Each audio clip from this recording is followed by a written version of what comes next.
Greetings from Cybertron. This is SoundJack here with another episode of SoundJack's Rambles. And today I am here with Alyssa. Hello. And a new guest on this show, Ray.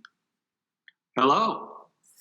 And we are here to talk about a musical. This is the first time we are going to be talking about a musical on SoundJack's Rambles, and it will certainly not be the last. But today's musical is a musical by the name of She Loves Me.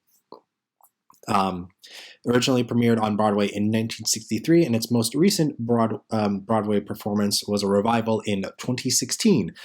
But Ray, would you please give us a brief summary of this musical? Certainly. So, She Loves Me is a story about a couple of workers in a parfumerie in Hungary in the 1930s. It's Maraczek's Parfumerie. The main characters who are working in the parfumerie are George, Ilona, Mr. Kodai, Mr. Sipos, and Arpad. And life seems pretty normal for them until one day a new worker, Miss Amalia Balash, comes in. And George and Amalia get off on the wrong foot. And while they don't like each other at work, they're secretly Lonely Hearts Club writing letters to another. And so the play looks at their relationship as we see, are they going to go for each other? Aren't they going to go for each other? The only way to find out is to watch the musical. Or to listen to us talk about it and spoil the whole show for you. But you had 50 years to watch it. You're going to get spoiled if you haven't seen it at this point. But yeah, Nice. From my opinion, a very good show. But before we really get into our opinions, let's explain how we are all familiar with the show. And I'll get started off with the fact that I saw it this past November at my alma mater. The theater department of my alma mater put the show on, and I went to see it with Alyssa, and I completely just spoiled how she's familiar with the show. Thank you for that. I'm just kidding. It's fine. I should have just let you speak, and then don't I worry saw it about with her. But the person that is of most interest of how they're connected with the show is Ray. So Ray, can you tell us how you are familiar with She Loves Me? Well, when I first heard about She Loves Me, one of the songs, Tonight at 8, made its way into my book from my acting coach in high school. And then Temple University did a concert version of She Loves Me this past spring, and I was in it in the ensemble. Mm-hmm. Very nice. Very nice. Yeah. Sorry.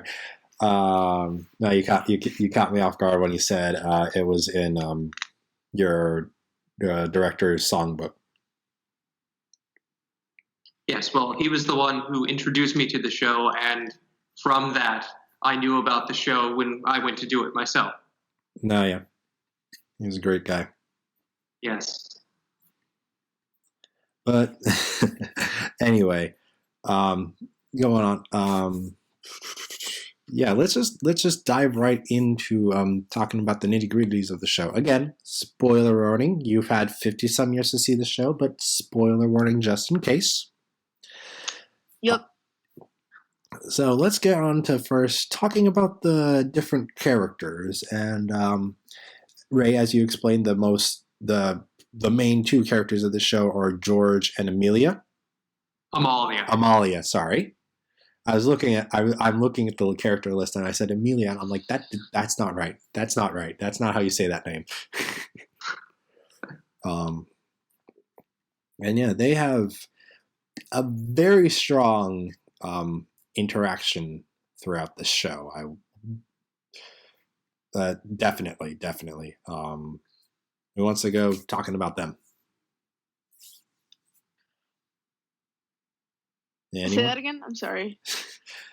Yeah, let's just start the conversation. Let's start talking about George and Amalia, the two main characters. Okay.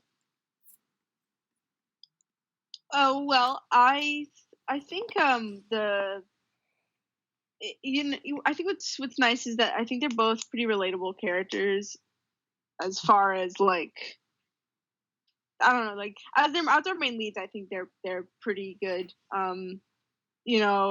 George he's kind of relatable. I think that he has sort of the ire of his boss, even though he doesn't know why.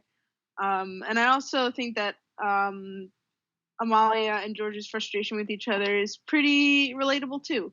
I'm not entirely sure if I find their characters like that memorable as far as like the grand scope of characters that I've encountered in media go. They're pretty normal, but I don't know. I think for the play, as the play is, I think that they're good leads. I think there's something very relatable about sending letters to someone anonymously, and that fear of, man, is this person that I've talked to not face to face going to be the same person face to face?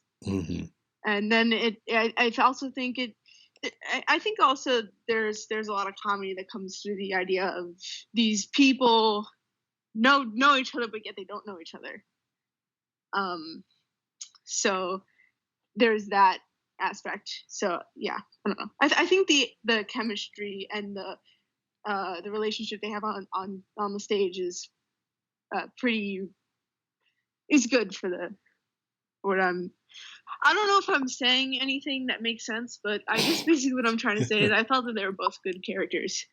But at the same time, I don't really think they were like super duper uber memorable as far as main protagonists, even amongst musicals go. Yes.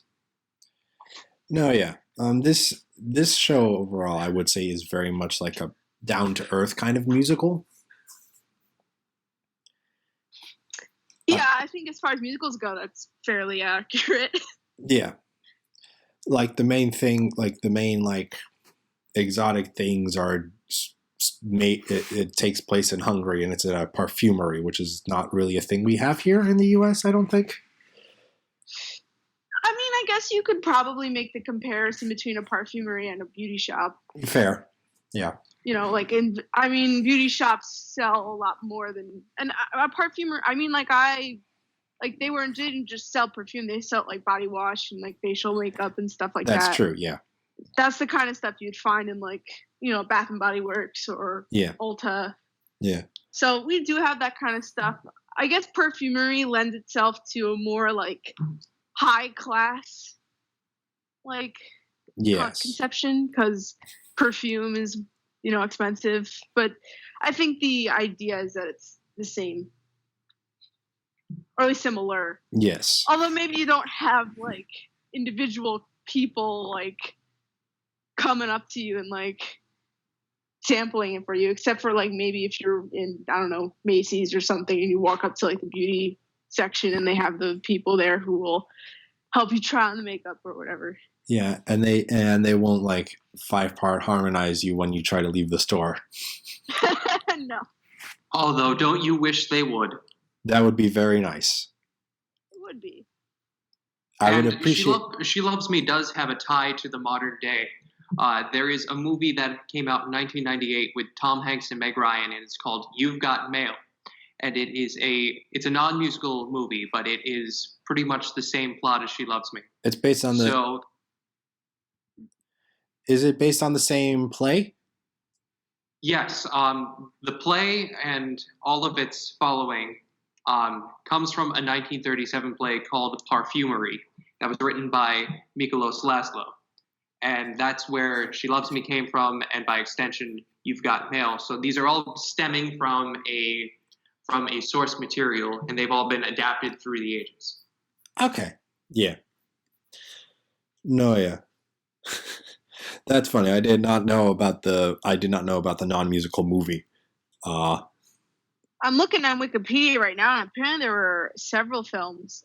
There was one in 1940 with James Stewart and Margaret Sullivan called The Shop Around the Corner. And there was another one in 1949 with Judy Garland and Van Johnson called In the Good Old Summertime. So it looks like this play has been adapted several times. Very interesting. Very interesting. But yeah, do you have Ray? Do you have any other thoughts on Amalia and George? Well, what I think about Amalia and George is special is they are so relatable. And something that I find about the show is that the show in itself is so relatable. These are characters who we can easily identify with. Amalia has a song called Will He Like Me? And she's worried that she herself won't come through to her man of the letters when she finally meets him. And so she has that fear of, will he like me? Won't he like me? Will he know that there's more to me than just what I write? And then George also, when George is talking about how he has a date tonight at 8, he's depressed, but he's elated. He doesn't know how to act. He doesn't know how to speak to this girl, but he knows that he has to go do it. So these two are very similar to a lot of people, and these are two characters that we can see ourselves identify with. And while they may not be the most memorable characters of all Broadway history, they are very, we can see ourselves in their shoes, and we definitely want to see them succeed and get what they want because we are projecting ourselves onto them. And we would love to see ourselves get what we want in those positions. That's why they work so well. I very much agree. This is, and I brought it up a bit before, but like, this is definitely a down-to-earth musical. It's not a Wicked or a Hamilton or anything like that. It's just like a nice, relative, quote-unquote, calm musical. It's not a whole lot of crazy, over-the-top special effects, styling. Just one of those, like, not just like a nice day. Just a nice day musical. Nice, good feel musical, pretty much. And the characters, especially, and like you both basically said the same thing. I would say both George and Amelia are very relatable, and very nice that they were both relatable in their tensions with each other and in their love for each other when the love was showing. Yeah, definitely agree with you there. Yes. But let's move on to the next person I'd like to talk about. I'd personally want to talk about Maraczek. Did I say that? Oh, Mr. Maraczek? Yeah, Maraczek. Mr. Maraczek. Yeah, Mr. Maraczek. Wow, I butchered that. Pro tip, you don't pronounce the Z. Yeah, I wasn't... Did I? Yeah. You said you had a little bit of the Z in there. Yeah. But it's fine.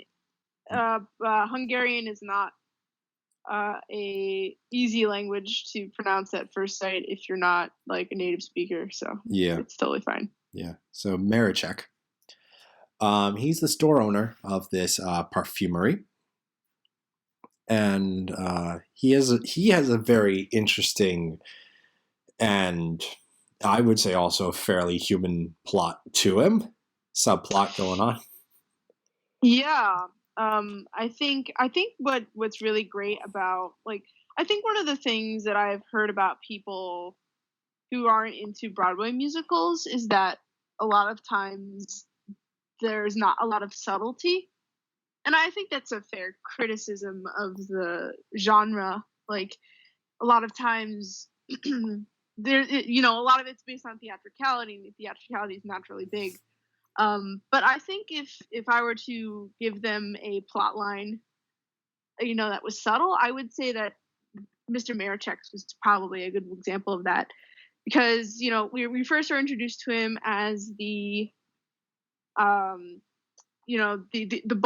of the Parfumerie, and we know that he has it in for George for some reason, and George doesn't understand why, but he doesn't really seem to like him very much.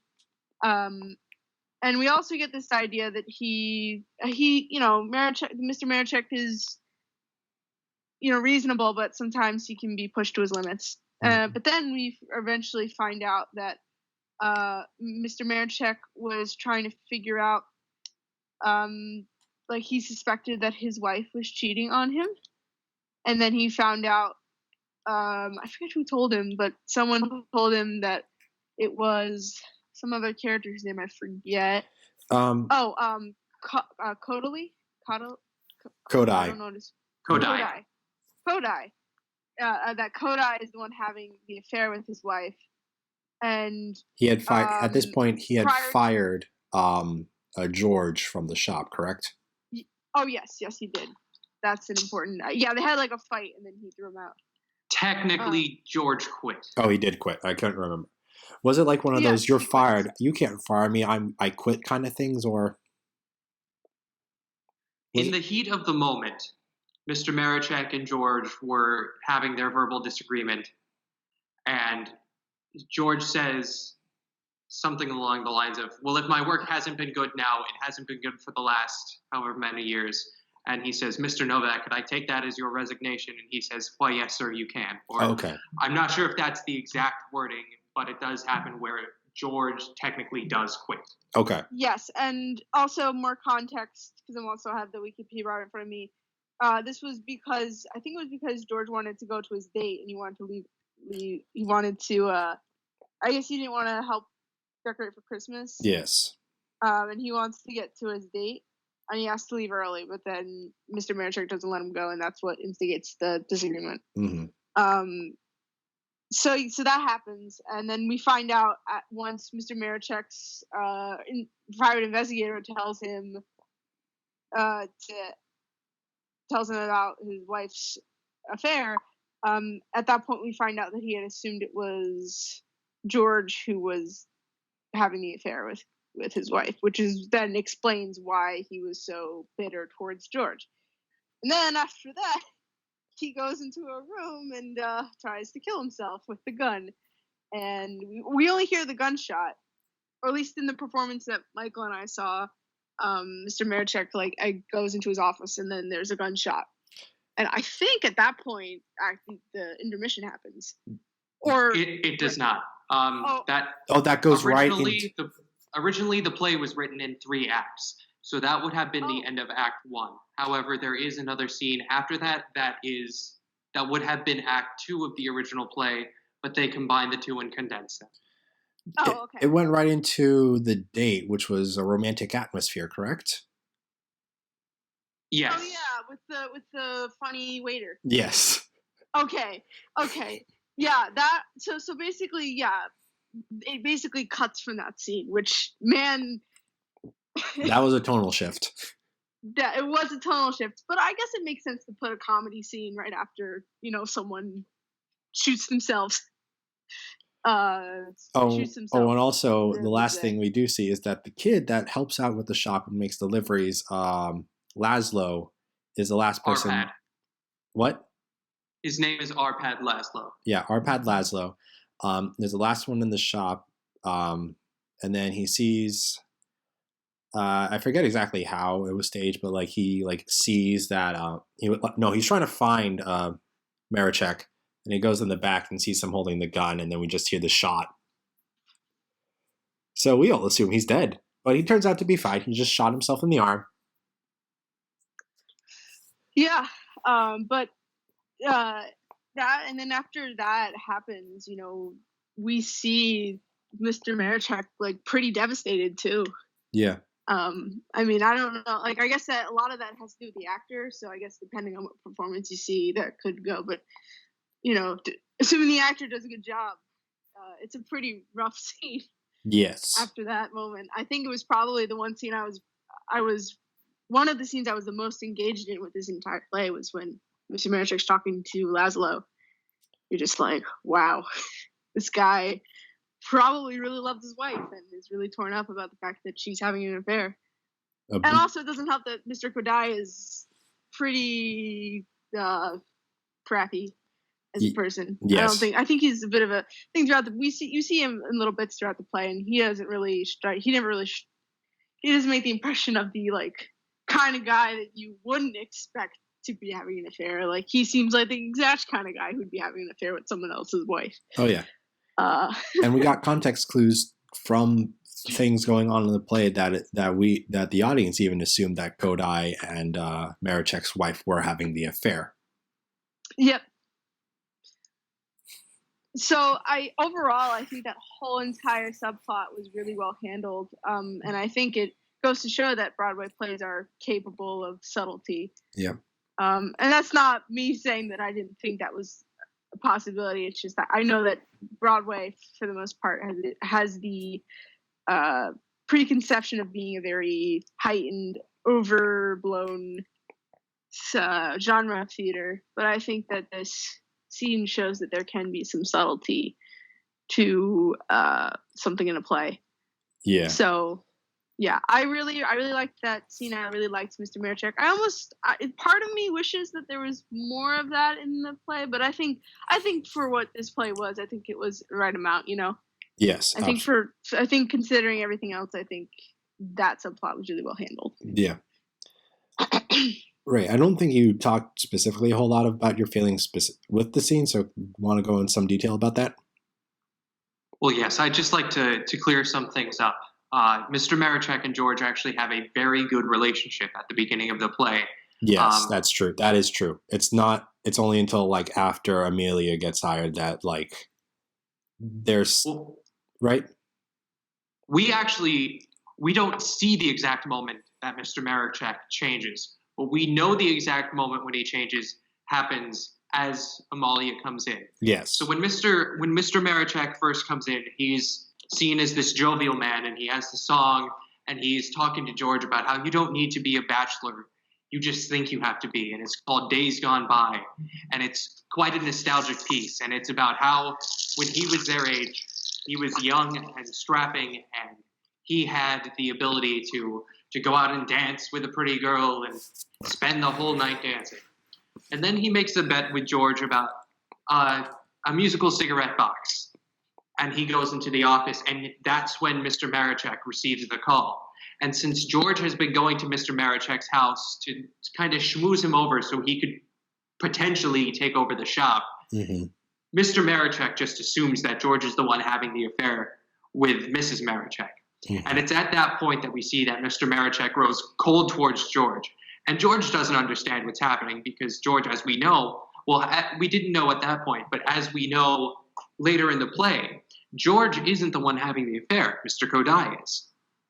So I think that's really it's relatable to Mr. Maraczek. I wish that we could see more of Mr. Maraczek as the happy, jovial person that he is, because I don't think his character is done justice by spending most of the play as this angry old man. Yeah. However, it is rectified when Mr. Maraczek is in the hospital. George comes back to see him, and he says, "George, if I could walk, I'd get up out of this bed, I'd take you by the hand and beg for your forgiveness. I've made a terrible mistake." Yes. And so we do see that Mr. Maraczek did not mean any harm by it. Mr. Maraczek was defending his own feelings. He definitely has a strong relationship with his wife. And we can see throughout the play the subtle moments when Mr. Kodai is shown making these advances, specifically during the song, or in between the songs, Ilona and I Resolve, because Mr. Maraczek has his private investigator, Mr. Keller, come in. Mm-hmm. And in that moment, he tells everyone, "All right, go home." And they don't know why, but Mr. Keller is coming in. And in that time, Mr. Kodai finds out that it's earlier than he anticipates, so he makes the call to be with Mrs. Maraczek. Then Mrs. Maraczek calls the store after Mr. Keller reveals that Mr. Kodai is having the affair and says that we don't hear her half, but from our context clues of what he says, we can tell that she's telling him to stay at the store. She's going out with friends is what we get. Mm-hmm. So then when Mr. Maraczek goes to shoot himself, this was actually something that we talked about when we were doing our production, because our director was having the hardest time trying to figure out how would Mr. Maraczek go to shoot himself in the head, but miss his head so badly that he shoots himself in the arm. Mm-hmm. And then we discovered that in that time, it would have been that he would shoot himself in the heart, because it was a more romanticized way. Mm-hmm. So when Arpad comes in, he flinches and shoots himself in the arm instead of in the heart. Mm-hmm. Mm. So that's how Mr. Maraczek survives that. Yes. But Mr. Maraczek is a great character in that he is so dedicated to his wife, and he has his world come crashing down. And even though he tries to end it all, he does manage to pull through, and he does manage to pull himself back together. Yes. That was really well said, by the way. I just wanted to put that out there. And that's why we got someone that was actually in the show to be here. So we have a very developed conversation. But I definitely remember this happened, but I'm trying to skim the wiki summary and I'm not finding it, so maybe we did see a different version. But I definitely remember that it actually was, the whole affair was faked by who was like George's best friend? Mr. Sipos. Yeah, the whole relationship was faked by Mr. Sipos to try to get Mr. Kodai fired. Oh yeah, yes, I do remember that being the case. See, that's not implicitly stated, but I do not believe that that's the case, because Mr. Keller actually finds that Mr. Kodai, or no, that Mrs. Maraczek is going to Mr. Kodai's address, 17 Court Street. She is making frequent visits. Mr. Sipos was the one who did tip off Mr. Maraczek, but Ladislav did not create the affair. The affair was actually happening. He just tipped them off. Okay, then However, I could see that as a directional choice. Yeah, maybe that's how our director decided. Well, not our director, but the director we saw produce it made the choice, or I just misremembered. But I could have sworn I remember thinking like, wait, that whole thing was faked. Wait, he this guy nearly made Maraczek shoot himself for no good reason. That was my exact thought process with that. But if that's the case, if it's more than a tip-off, then that might have actually just been a misinterpretation of what I remember. In a play where a misinterpretation causes so much problem, you know?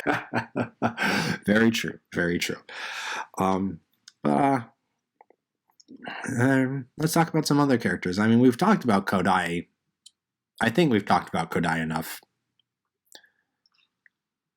Though I would like to say something about Kodai. Yeah. It's so interesting, his character, because he is the villain of the play, but he doesn't exude villainous qualities in the way that we normally expect him to. Yeah. Like in a musical such as this was written back in the 60s, and there could be a lot of flair, and you would know exactly who the villain is. But because of the whole mishap, we never really know who the true villain is until the absolute end. Mm-hmm. And Mr. Kodai has the best send-off song in musical theater, in my opinion. Oh, yeah. Because it's called Grand Knowing You, and it's basically, I'm going to be back, and you're all going to be working for me, and you're going to be sorry. And it's just so... The language of it is so particularly chosen that it's captivating to the audience. Yes, that was a really grand song, I should say. No, that does rank up there with like top villain songs for me, certainly. It's just like, you know what, I got screwed over. It's the end of the show, but you know what, I'm going to be back. There's going to be a sequel to this musical, and I'm going to come back and I'm going to kick your butts. And I'm going to show you where you belong in relative to me. But you are very much right. He's not like he is the villain, but he definitely does not show off that many antagonistic qualities. Like at most of Act 1, we just mainly see him being kind of full of himself, which a villain does not necessarily a villain make. And then we just figure out he's kind of a jerk when we get to Ilona and that whole relationship. Right. And something that we should also note about Kodai is he's very full of himself, and he's also just a womanizer. Yep. And that's something that we find out a lot during Act 1. and he and Alona get into fights about it. I remember one of the lines when Alona works as the sort of cashier for Maraczek, and Mr. Kodai, Mr. Sipos, and Mr. Nowack are all the clerks. So when Kodai finishes with a customer, she says, "Oh, you didn't get her phone number?" He says, "Why would I? She has mine." And that's the kind of relationship that they have. Like, it switches back and forth a little bit, but that's one of Kodai's qualities. His womanizing is definitely shown throughout the play. Yes. Oh yeah. Melissa, you got any other thoughts on Kodai? Not really. Okay. Then let's. I think you guys covered it pretty well. Yeah. Then let's talk about like the remainder of the shop crew: Alona, Sipos, Ladislav Sipos, Ladislav Sipos, and then Arpad, and yeah. Remind me, Ray, is there any much more to Alona besides the interaction with Kodai? I do remember there's like the scene like where Amelia and Alona are talking together about like her secret love letter, or like the Lonely Hearts Club letters going on. So there was please go ahead. Okay. There was that one part about how Alona went to the library and found the really bookish man that she was all over. Yes, that's right. Right, because because this is still 1930s, so like she's working because she's single, but she wants to get married so she doesn't have to work. That's her. Yep. That's her like main objective through this play. If I remember. I would disagree with you there, Michael. I would have to say that her main objective in the play is actually, she's a very progressive woman for the time. Mm-hmm. She's very aware of herself. She knows what she wants. Okay. She sticks with Kodai because it's safe and it's comfortable, but she knows that she deserves much better. Mm-hmm.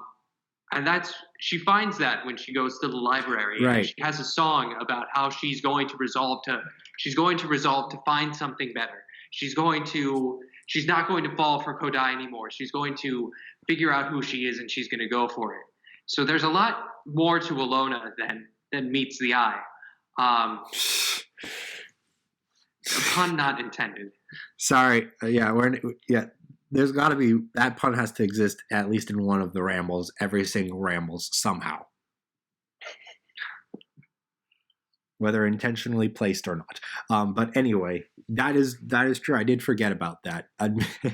Admittedly, like I said, I saw this with Alyssa back in November, so my memory is a lot fuzzier about this play than it really should be for me talking about it, unfortunately. For FYI to the audience, we did plan on talking about this closer to when we saw it, but stuff got in the way, so we're talking about it now. Yeah. Yeah, definitely. Which is unfortunate. Yes. But yeah, that was a very nice song. That was a very nice song, The Trip to the Library, and her meeting the bookworm, the book nerd. That was reading to her. Yes, and it was a very interesting discovery that our director had when we were doing the play, because we were going through the show and we got to A Trip to the Library, and he realized he said something a bit stronger than this, but he said, "Oh, she's not just dumb, she just can't read," because Paul, her new boyfriend, is an optometrist. Mm-hmm. And it made him wonder why she's really good at math. She's very quick at doing math in the other scenes. Yes. But she can't read. And then it hit her. Or it hit him. She's not dumb. She just can't see. So that's why later on, when Alona comes back, she does have glasses. And because she has glasses, she can see. And that's something that has been impeding her all this time. That's pretty funny. That's cool. I missed that. I totally missed that when we saw it. Yeah, same here. Yeah. I just remember Alona isn't a dumb character. She can be played that way, but that's not who she is. Yeah. Or at least that's if she's played that way, they're not playing true to the character. Mm-hmm. Because she isn't dumb. She's actually quite smart. She's very well aware of what's going on. She just needs to see. And with her status of unmarried and working, she probably would not have been able to afford glasses, and that's why it's fortunate that she falls in love with an optometrist. Yeah. Yeah, because all I remember is there like being a comment about at the very end of the play that like she's wearing glasses and it's people commenting that makes her look smart or good or something. I can't exactly remember what that word was, but I just remember that. So, yeah. Yeah, it might have helped if we saw this play a couple of times to like try to get all the details, but we weren't able to. So that would have made this conversation a little better from our part, but I do very much appreciate Ray being here to fill in the memory gaps from us. But let's move, unless, Alyssa, do you have anything else to say on Alona? No, I think we have covered her well as well. Okay. Let's go on to Sipos. If I can say without getting misremembering his characterization and getting corrected by Ray, is the dumb one of the play to an extent. Because he has that one song. It is Perspective, correct? That's the one where he talks. Yes. Yeah, the one where he talks about like, don't, George, you can't leave. You can't leave because if you leave, that makes me the second in charge, and I can't be the second in charge because I'm stupid. I know my place in the world. Yes. On certain musical recordings, they'll start out with a bit of dialogue from the scene to get you into the song. And as the song is starting, Sipo says, "I'm an idiot, but at least I'm an idiot with a job." That's pretty great. Yeah. Okay, so this is probably not just constricted to Sipos and more a thing that I like about the play in general, but I'm very happy that the comedy in this play is not restricted to one character. Like, Sipos is the dumb one, but he's not the only comic relief / person who gets good jokes in. Mm-hmm. Like, I believe Laszlo also has some really funny scenes in them. Yeah. And I think it's really great when I see a play that understands that when it has comedy, it needs to spread it around amongst its characters. So, and I think that Sipos, despite his lack of intelligence, I think he's still a very likable character. In the sense that I think that he tries his best. Yes. Especially when we talk about him like trying to tip off Mr. Maraczek about who his wife is having an affair with. I think that it goes to show that people like, I don't know. I always admire people who do the right thing. So, I think that Sipos is just still likable. I don't know. I feel like you can have a stupid character who's annoying. It's really easy to make a stupid character who's annoying. Like if I think about cartoon shows that have like the dumb one, and they always have like a really like stupid voice or something, and that can get annoying really fast. But I think Sipos is a good example of a character who might be not as the sharpest tool in the shed, but he's also a really he's not like overwhelmingly like annoying for comedy's sake, Mm-hmm. Yeah. See, and I would contest that. I wouldn't say that Sipos is dumb. But I also wouldn't say that he is smart. I'd say that of all the characters, Sipos is the most average out of everyone. He's looking after his own hide. I would say that of all the comedy in the show, he has the most. He is the most comedically present actor, just because he has the most written lines of humor. Mm-hmm. The other characters can be funny in their own ways, and they certainly are. They do have their moments, but Sipos is written the most to have the jokes. Mm-hmm. Yeah. And I think that he is relatable in a sense, but he's the least relatable because I feel as though he's the least characterized. Like, he just considers himself to be the absolute, just the middle ground. He is the average guy. He doesn't want to take command of the store. He knows that if George leaves, he'll do that, and that's why he doesn't want George to leave. But he is perfectly okay with what his life is, and he doesn't want anything to change. And that's what happens in his song, Perspective. He says, "What is it? I have a mantra. I am so small a cog in this great scheme of things that if Mr. Maraczek yells at me, it doesn't really matter at the end of the day. Because we are just two small specks in this grand universe." And so Sipos is just okay with where he is and would not like to move. He has peaked, he has leveled off, and he is fine with that. Yeah. Oh yeah, he has. Definitely. That is a very good summation of Sipos. But that doesn't mean he doesn't want to get other characters moving along. Especially with how he tries to play wingman for George. Yeah. Right. Because he tries to do that.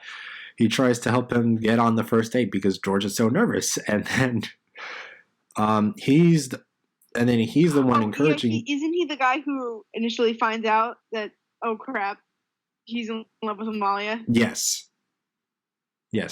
And I'm pretty sure even after that point, he's still trying to encourage George to at least go over and be like, hi. Mm-hmm. I am right. Yes, right? and George is nervous too. He doesn't want to go over. He actually, the day of the date is the day that George quits, and he does not want to go on that date after it because he has told these little white lies in his letters, and so he definitely does not want Amalia, who he doesn't know is Amalia at that point, but he doesn't want Amalia to see him like that. So he asks Sipos if he'll go and give her a letter that he's written. But then when he finds out that it's Amalia, George goes over and starts messing with her. But Sipos tells him that he shouldn't speak to her. Mm-hmm. And then they eventually get to speaking to each other after Maraczek brings George back to the store, and George decides to check in on Amelia because she's out sick. Yes. And that, I'm just going to bring this up briefly because we'll get into music a little bit later, but Vanilla Ice Cream is the one song I knew from the show beforehand. I didn't realize it until I heard the song, but that is the one song I knew. I think I saw it like on a show at one point. Like there was some broadcast that had that song playing or something. I don't remember exactly what. But again, before we get to the songs, we still have to talk about Arpad, because he's the last main character to discuss. And for the most part, he's a delivery boy, and he does want to prove himself to Maraczek, to be like, hey, I can totally be like these other guys. I don't just need to be your delivery boy. Come on, give me a chance, right? Yeah. His main motivation is to try and become a salesperson. I think there's even a moment where Mr. Maraczek like quizzes him or tries to have him like give like a pretend pitch, like how would he talk? Yes, after customers and such. Yeah, after the second act started, and then he's still in the hospital bed, and Maraczek's down people because of firing and sickness and all that. Yeah. Though he was still off, though Maraczek was like, oh, you even shortchanged me. Good job. And I'm pretty sure Arpad was like, wait, I shortchanged you? That I did? Yep. Although it's very hard to figure out the currency system. I've tried. when he goes through the song, so the currency system in Hungary at this time is not like American dollars and cents, and you can't think about it that way because it doesn't work. So, for example, the cost of the cigarette box is 10 and 6. Yes.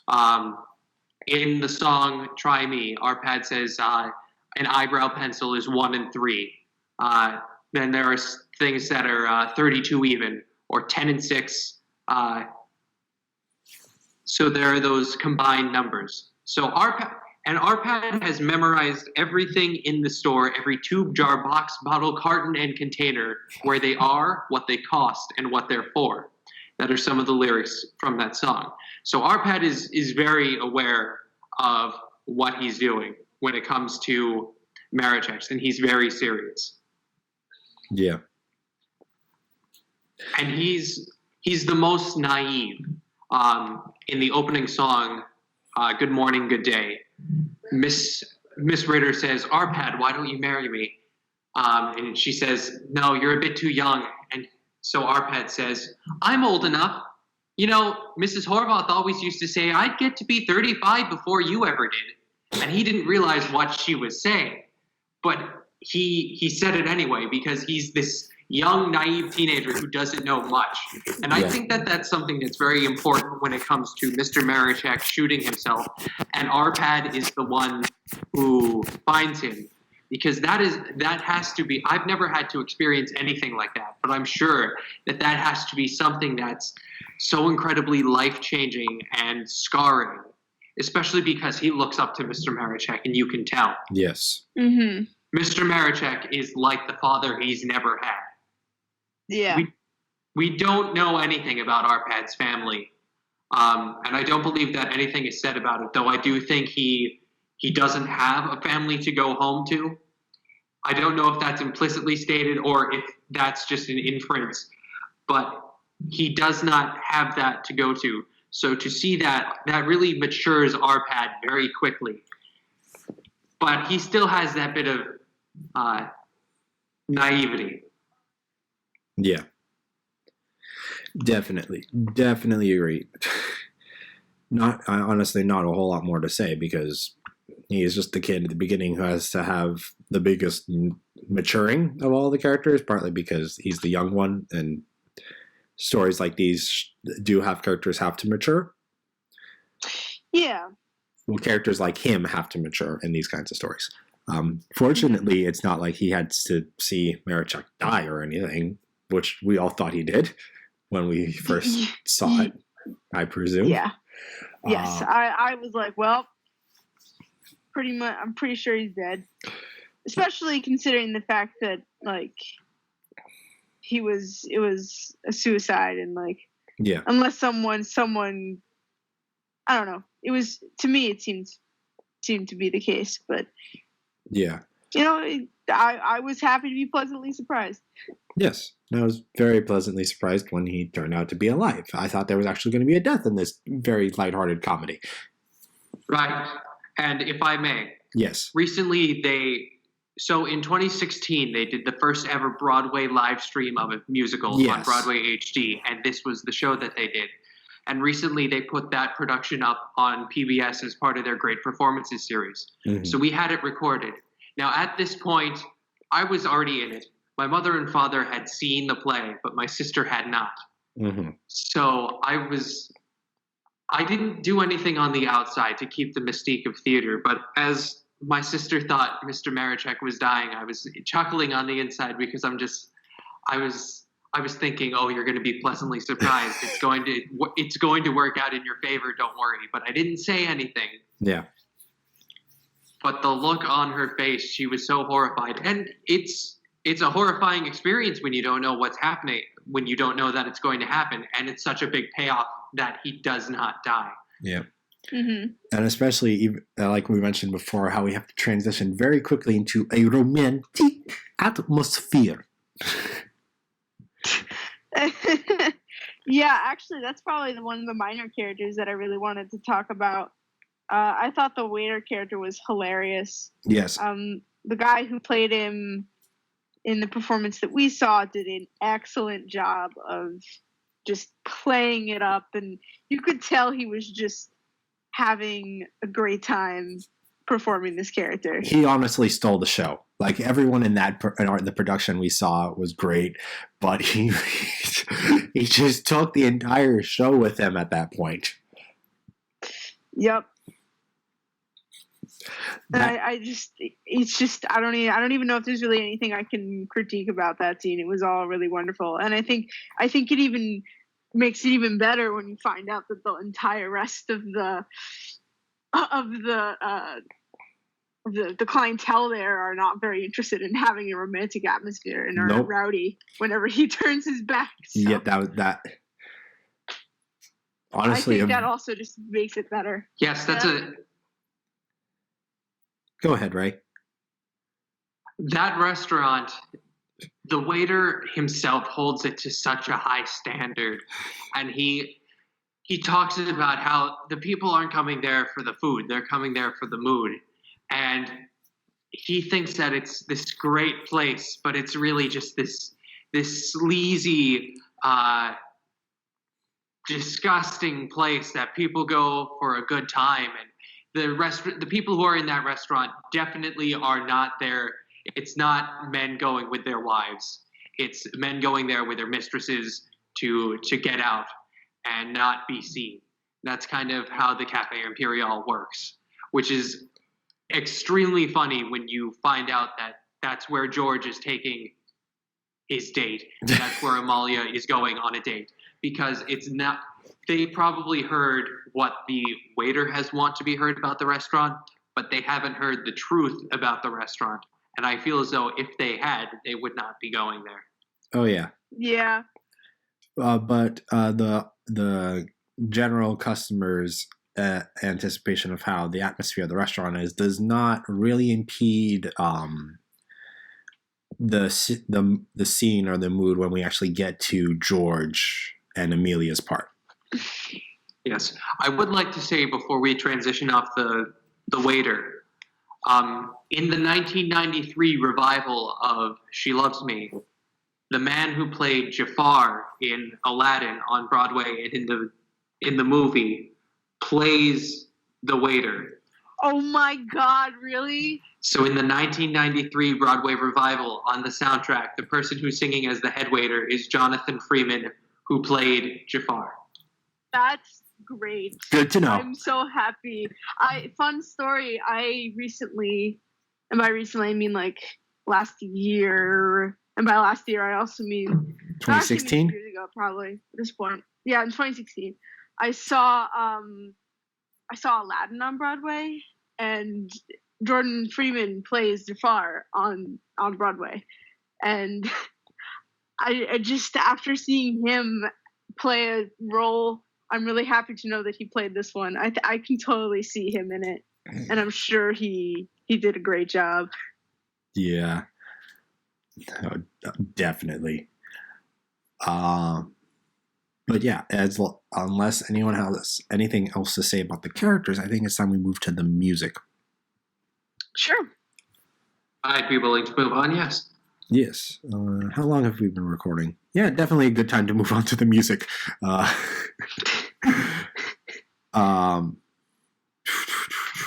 Ray, why don't you start us off? You're most familiar with this music. What would you say your favorite song is? Oh, that is such a loaded question. There are not many musical scores that I will listen to that I have an affection for every song. And this is one of them. It's very hard to choose. If I may, I'd like to give my top songs, my top picks, because it's a tie for the top. Completely fine. Completely fine. It's actually, there's 4. However, in the West End revival, they did a recording of the song "De Tango Tragique," which in the 1963 version had lyrics, and George sang it. That took place during the restaurant scene. In the revival, they cut it, and they just had it playing in the background. And it's not featured on the 1993 American version, but it's featured on the 1994 London version, and it's a very beautiful song to listen to. It's just a beautiful tango to listen to. The top 3 songs that I would say I have tied for number 1 are Try Me, which is Arpad's song, just because I personally like it because I'm a baritone, and Arpad is not a role that I think I would ever get to play, but I can still sing it regardless. So it's fun to, go from this voice to kind of to talk up here and be like, I would even think of giving up my bike, Mr. Maraczek. So speaking up in the mask and top part of the skull as opposed to down in the chest. I absolutely love the title song because it's so well written in terms of the lyrics. Like Sheldon Harnick understood what every person goes through when they fall in love.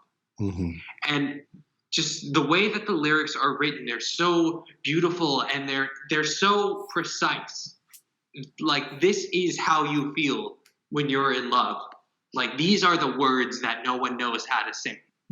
And so I think that it's a very good and wonderful song because it perfectly captures what someone goes through when they're falling in love. And then finally, I love Dear Friend because it's so heart-wrenchingly visceral in such a beautiful way.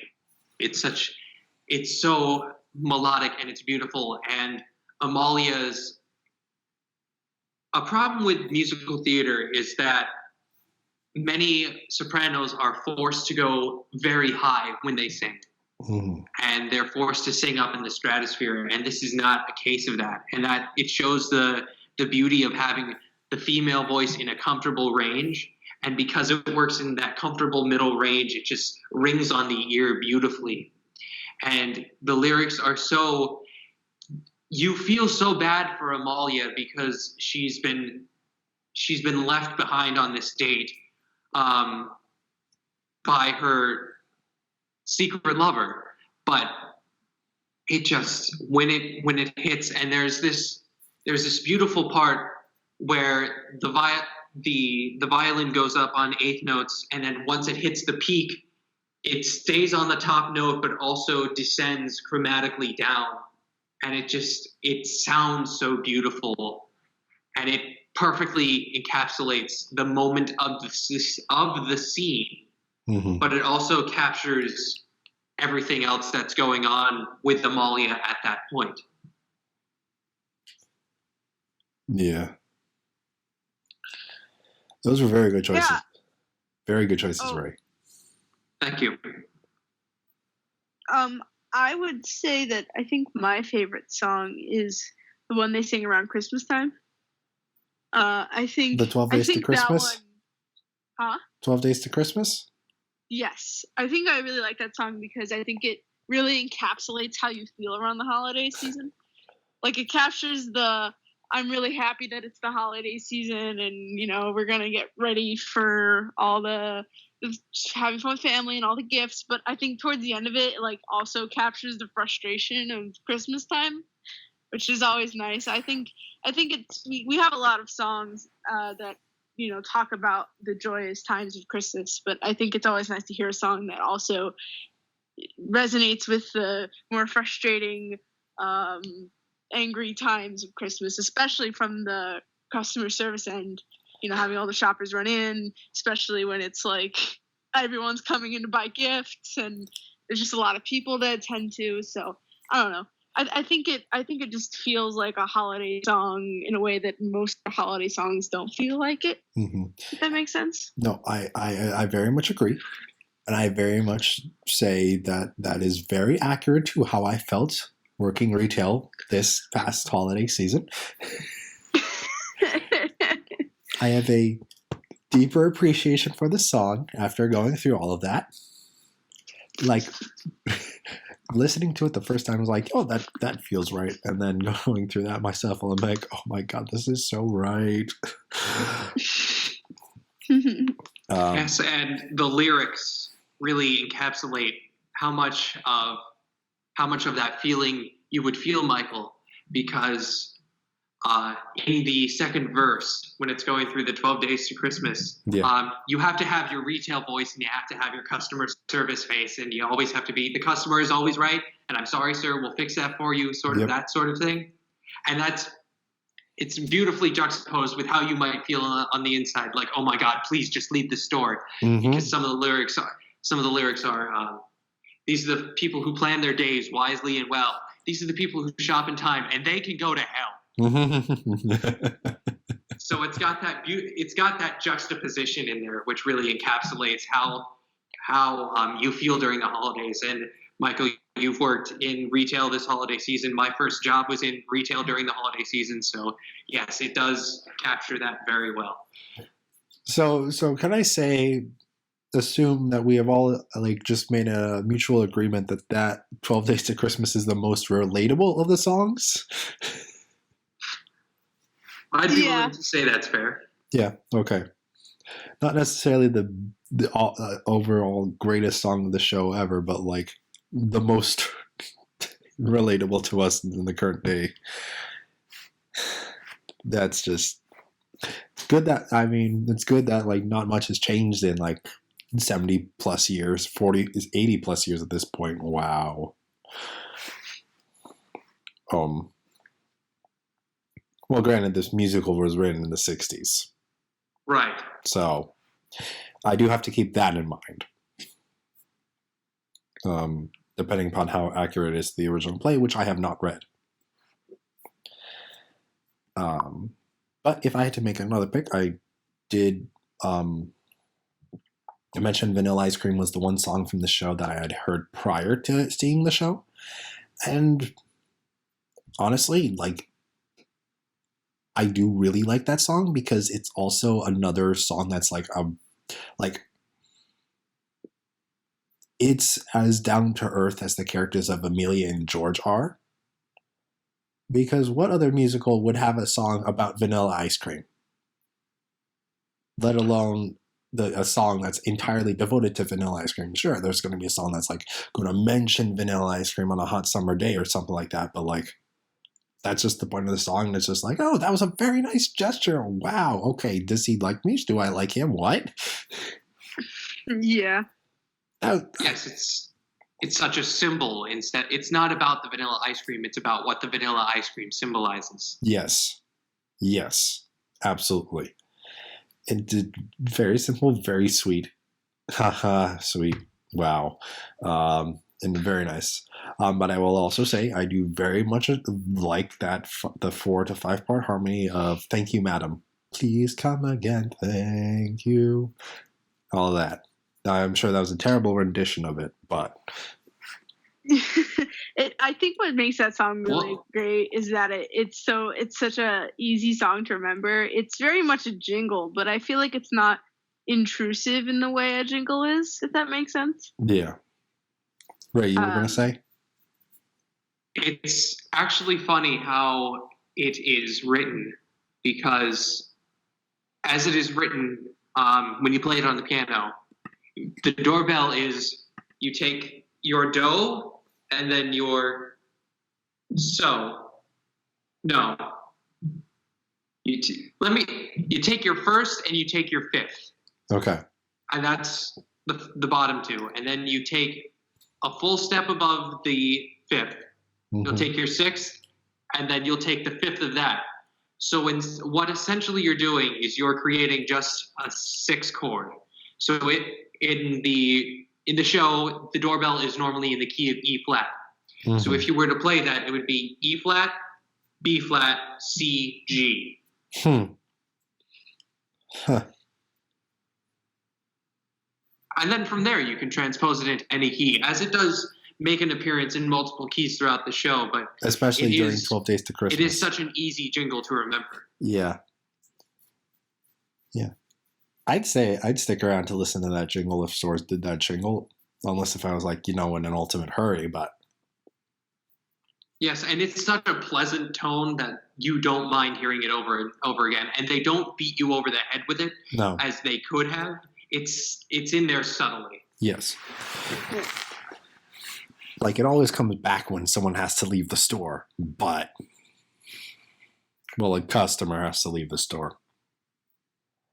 Yeah. They could have beat you over the head with it if, like, even, like, George, when he was fired and was running, well, when he quit and was running out of the store angrily, and then they would come and sing the thank you, come again, that would have been, like, obnoxious and whatnot, but they did. Well, they do. They did? Yes, it's part of yes, the the song, goodbye, yeah. Goodbye, George. And then at the end, they sing it like normally it's, thank you, please call again, madam. But when George goes, it's so long, please keep in touch, do keep in touch, won't you? It comes back and it's slower. Yeah, I completely forgot about that. And that, again, is a very good way of doing it. Very good way of doing it.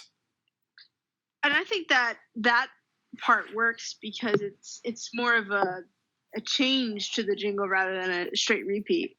Yes. So I think in that case it sort of adheres to it. It doesn't make the audience like groan and roll their eyes. It's like, oh, it's the same thing, but it's different and it's appropriate to the mood of the scene. So yeah, I think the jingle worked well. And since jingles can easily become really wearing on you, I'm really happy that this one didn't. Yes.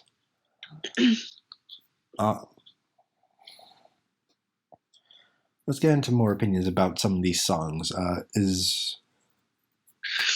sure this is going to be a very hard question, but what would you, if you had to pick, what would be your least favorite song?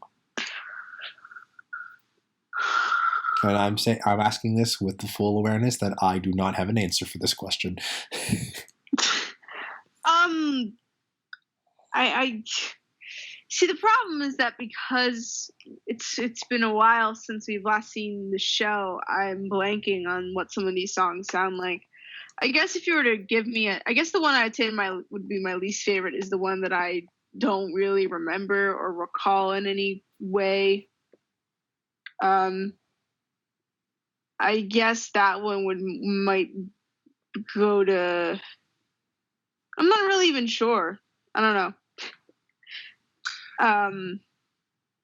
I don't think there's any song that was horrible enough that I was like, wow, I can't believe that song was written. That was such a travesty or something. So I guess any of the other songs that we didn't talk about or didn't mention, I think I would say, or the ones that I didn't really remember too much, or the ones that I was just, they were good, but they weren't like so memorable that they still stuck in my head. Mm-hmm. I don't know. I don't really think there's any negatives musically that I thought need to be talked about, at least from my end. Okay, Ray? I have a least favorite song. Okay. My least favorite song is I Resolve, and that is one of Alona's songs. Mm-hmm. And I think that I don't like it because of how it musically sounds. Okay. Alona is an alto, and the way that she shapes her vowels in it, and this happens in every version of it just because of the words that are spoken. The vowels are very visceral and cutting, and I respect the song for doing that because it is the song where Alona finds herself and kind of swears off Kodai. We talked about this earlier. But just as an aesthetically pleasing, like things that are aesthetically pleasing to listen to, I Resolve is not that for me. I actually think that all of the songs except for that one I'd listen to, and I have this album on my phone and I skip over that one every time. I don't think any of the songs that weren't talked about thus far and may not be talked about are bad. I don't think any of the songs in the context of the play are bad. Just musically and aesthetically, I Resolve is my least favorite. And a very solid reasoning. Very solid reasoning there, Ray. Yep. I'm glad, again, to parrot SoundJack a little bit here. I'm definitely happy that we have someone who is more familiar with this, because I feel like if this was played as more fresh in my memory, I might agree with you or disagree with you more. Yeah. But because it's been so long, I can only say that I thought all of the songs were pretty good. Yeah. But yeah, definitely appreciate your viewpoint here. Yes, and I'd just like to stress that my reasoning for that is not because it's Alona's song to be Alona and to get herself out there. That is definitely not the case. I am all for Alona being empowered, and she definitely becomes a stronger character once she is empowered. I just think that the way that song is written, I feel as though musically they could have chosen a more beautiful way to write. Yeah. Oh, yeah. I can understand. From what I can remember, I can understand that. Because that was also basically a direct transition from Alona by Kodai, correct? Yes. Yeah. And if I remember correctly, that there is a pretty strong shift in the music between the two songs. Yes. Alona is a song that Kodai uses to seduce Alona and to go into the Rathskeller with him.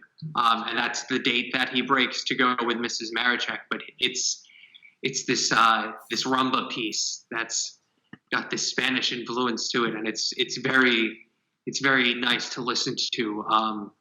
In fact, if I was to suggest a version, I would suggest listening to the 2016 version over the 1993 version, just because personally I'm a fan of the key of D flat, and the 2016 version is in D flat. Most productions now will do it in the key of C, but the way that it was on the 1993 album, it's in the key of D major, and that's Kodai songs in the original or in the 93 version are higher because of who they had playing Kodai, and he was showing off his range, which is completely acceptable. So they brought it down for the show or the MTI version. Mm-hmm. But I would suggest listening to the 2016 version for that key. Okay. Very strong. Very good. Very good. Very good recommendation there, Ray. Thank you. Yeah. Yeah, there's not a song I can particularly point to that I disliked at the very least. I'm looking through the list. I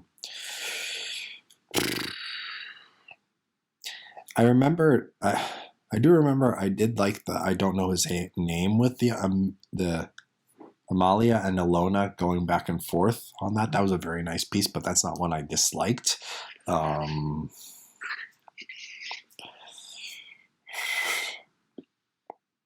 See, I like that song as well. I'll listen to it when it comes on. It's not my go-to piece for the show, but it's definitely one that's very nice to listen to. Yeah. Because you have that contrasting soprano and alto voice, and I think that it matches together beautifully. Yeah.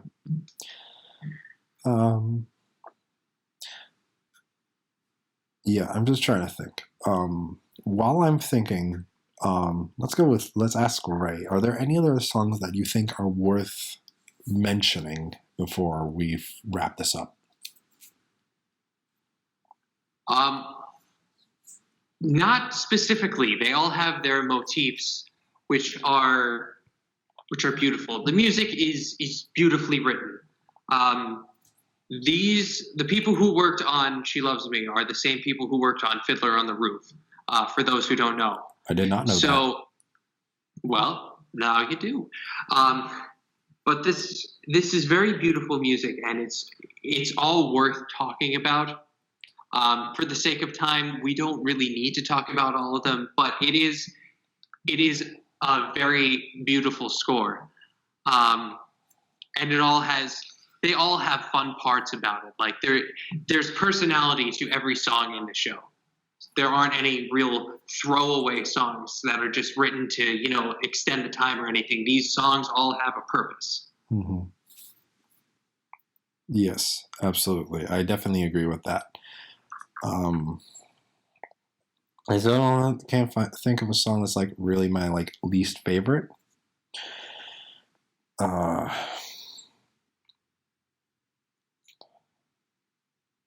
Yeah, I don't really have anything. I really can't think of anything. I know that's a terrible answer to have since I asked the question.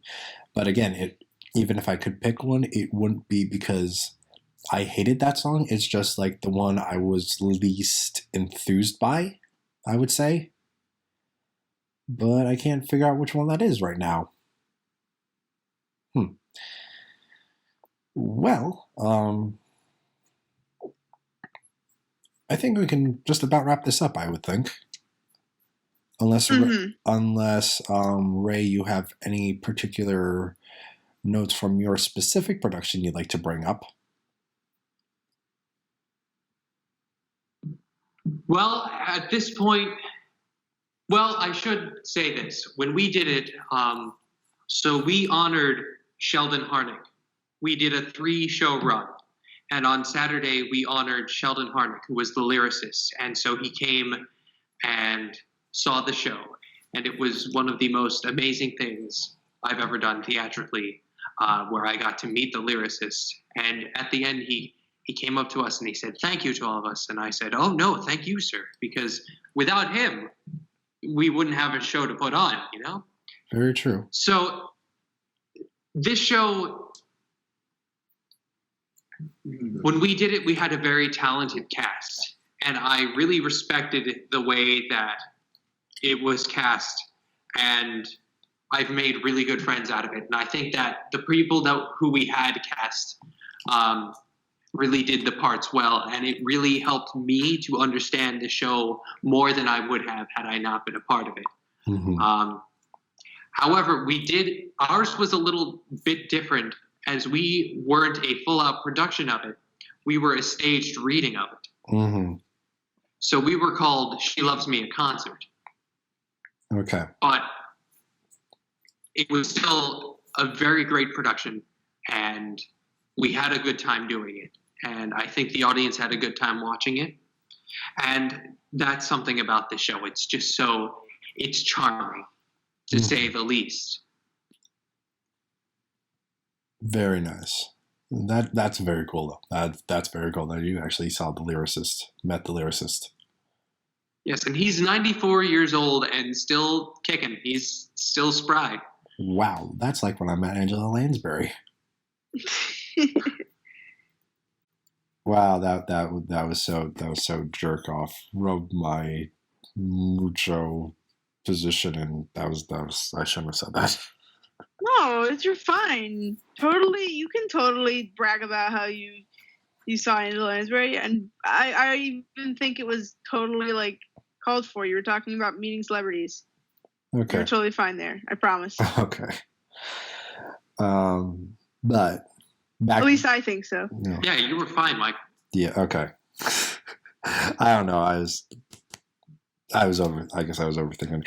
Anyway, back to this show and back to wrapping this up. I do have one more question before I ask for your final opinion. Mm-hmm. If you got a chance to be in this show, who would you want to play? Let's start with Ray. Okay. Well, for you to be in this show again. I really would love to play any of the male characters. They all have certain aspects that draw me to them. If I were to think that I would likely be in the show, I should say I did get a call back for CPO's Mr. Maraczek. Okay. So I think that that's something that I would likely play. I would love to play George. I think that it would be a fun role. I'd love to play Mr. Maraczek when I'm of age to do so. I'd love to play Arpad. I highly doubt that I will, but I would love to play Arpad. And it's just, I don't think there's any character in the play who I wouldn't enjoy playing, just because they're all so interesting and they all are just great characters. Mm-hmm. Alyssa? I know you're not really much of a stage presence, but if you had the chance. Well, if we're being restrictive to gender, I probably would want to play Alona. Mostly because I don't really see myself as the kind of person who would play a main character very well, unless like I know the role real well or something, which I guess I would if I was actually considering acting it. But anyway, I feel like Alona has the kind of like interesting depth to her that I would really like exploring. Mm-hmm. I think I'd probably would want to play a character that I have a lot to work with, you know. Mm-hmm. I mean, I'm also, I think I'm an alto as far as singing goes. I don't sing very often and not very well, but I think I would place myself as that. So I think her range would probably be most fitting to mine, maybe. But who knows? Maybe I'm totally wrong on that one.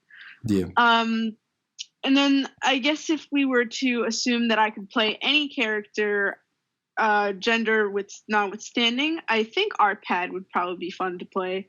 Just because he's so naive.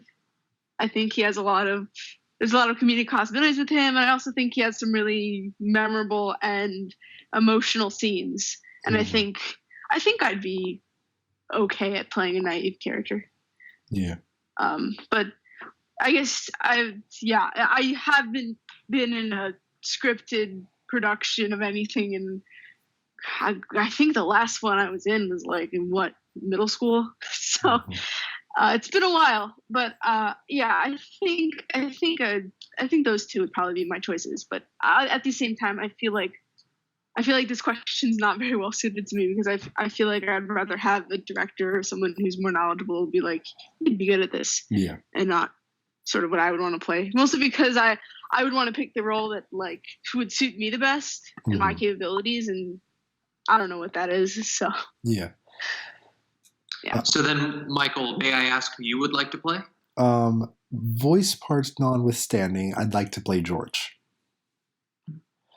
Voice parts, since I run bass too, I don't think there's anyone in this play with my voice range, unless maybe Maraczek. Ray, what? I could see that. Yeah. I could see you being a Maraczek. I could also see you being a Sipos, because he doesn't get too high either. Oh, he doesn't get too high? Okay. No, he really doesn't. So Okay. I could see you as Maraczek or Sipos. Okay, good to know. if we're going by your track record, I would probably say Kodai, but Yeah. I don't. Yeah. But I and for clarification for the audience, SoundJack in most of the plays he was in that I saw him in college were all pretty much villain roles. Most of them were. Villainous or he had a couple that weren't, but villainous or some level of a jerk. Yeah. You didn't really get to play any morally high people for the most part. I got one exception to that rule, but if I were to mention it, no one, even any theater people that might listen to this, would get it. True. Because the play is called... What is the play called? Which play are you talking about?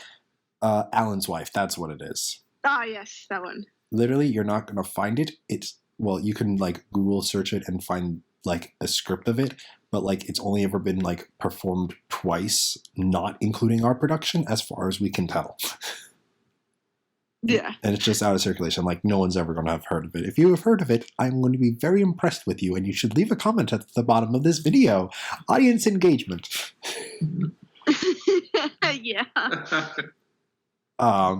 But yeah, I do. If I was getting typecast as to the roles I tend to get played, I would have the closest one I could get would be Kodai or Maraczek, just because of like how he's not the villain, but he's being antagonistic towards George, who's the main character for a lot of Act 1. Mm-hmm. So yeah, but probably Maraczek I would suspect would be my most likely role to play. Though if Ray says that the Sipos would be in my range, then I guess Sipos could be an option too. But it is time to wrap things up. But before we do, let's start with Alyssa. What are your overall thoughts of this production? Of this play, really liked musical? it. I think, as far as musicals go, I think it's very unique in the fact that it does focus on very ordinary characters in a very ordinary situation. You know, I mean, like most of the plays I've seen on Broadway, well, are Disney, which, I mean, magic is typically always related in that scenario. So automatically you have a scenario with not that ordinary characters. Or it's just very theater-esque. So I think that She Loves Me is a very relatable, and I would probably recommend this play for people who aren't all that keen on Broadway. Like if you are the kind of person who doesn't really buy into like musicals or like really fancy and flashy productions, I think you'll like this one a little more than the others. Mostly again because it's not that out there, and it's very normal feeling. So I think that's its strong point, and I think it really plays it well. So yeah, this gets a recommendation from me totally. All right, Ray? I would agree that this musical would be a middle ground musical. This would be a musical that I would show someone who doesn't want the full out Broadway experience, but still would like to see what a Broadway musical can be. This is a very simple musical, yet it is also so complex. And I would say that this is the musical equivalent of watching a romantic comedy.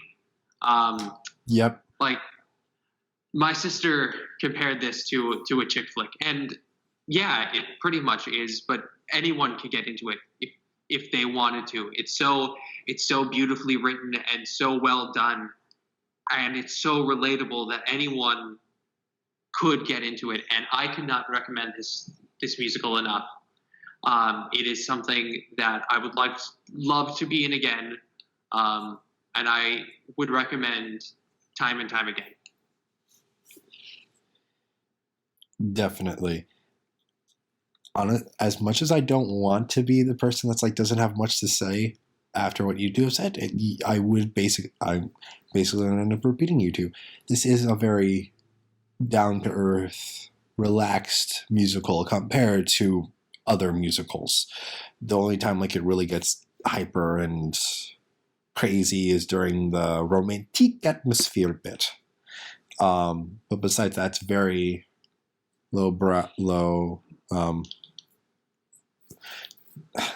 low. What are my words? What are my words am I trying to say? It's like I guess I would consider it like an entry level musical in the sense that like you don't need it's not the kind of musical that like only a really hardcore Broadway audience would be decking out to see. It's accessible to people who like the genre and people who may not be that well versed in it. It's a relaxed musical compared to musicals. It may still be more energetic than you're used to if you're not really into musicals. Very relaxed, very down to earth, and a very relatable musical. Very much so. I'll definitely agree on that. And unless either of you two have any final talking points, I think we're done. We're pretty much done. Do you two have anything else? Nope. I'm good. Nope. The only things left to say are social media. Alyssa, you have your Tumblr at The Rational Dove. Yes, I do. And once again, I still have yet to get back my Twitter, but it's a work in progress. I swear it'll happen someday. Yep. I will let you all know when it does. Yep. That will be. So for now, just my Tumblr. Yep. That'll be linked in the description below. And I know you didn't want me to mention it really mention it, Ray, but you do have a YouTube channel and you do have some songs you have written and gotten, and if I remember correctly, you gotten them like certified as like you trademarked the songs basically, correct? Yes, I do have my original copyrighted piece on my YouTube. I have some songs of me singing, and I recently put up a video from when I directed a scene for a class. Yeah. No, yeah. And I mainly bring that because like of his music enough, especially his original music stuff, that deserves to get seen. So, again, I know he didn't want me to really bring it up, but I think it's deserved. Well, thank you, Michael. Yeah, no problem. And that's all we have to say on She Loves Me. So thank you for watching. If you enjoyed, please like and share this video and subscribe to the channel. You can also follow me on Twitter and Instagram at SoundJack426. Also, please consider donating on my Patreon page, which is now open, down in the description below. Yeah, that's all I have to say. So thanks for tuning in. And this is SoundJack, Alyssa, and Ray signing off.